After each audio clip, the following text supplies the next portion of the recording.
So guys, pag-usapan lang natin si Catherine Bernardo dahil nagiging masaya siya at maligaya sa piling ni Alden Richard. Spotted nga naman kasi yan guys dahil uling-uli siya ng mga Katden fans. Tama nga naman kasi ang inala nila na talagang para sila sa isa't isa. Halata na kasi masyado daw ayon guys sa mga Katden fans, mga netizens, mga media, ang kanilang sitwasyon. Lalong-lalo na guys, ang kanilang mga kinikilos ay talagang napaka-sweet at napaka-lambing. Iba kasi guys ang inala ng iba dahil hanggang pakilig lang daw sila.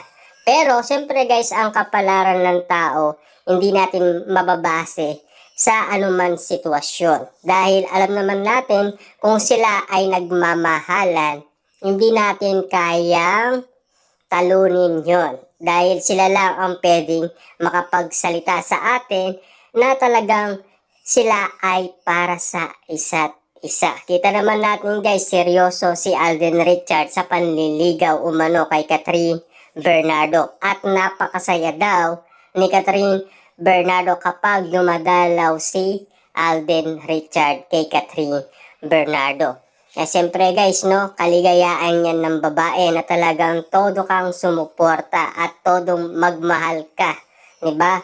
Pero, nag-iingat na lang kasi guys si Catherine Bernardo dahil nakaranas na siya ng nasaktan dahil sa pag-ibig.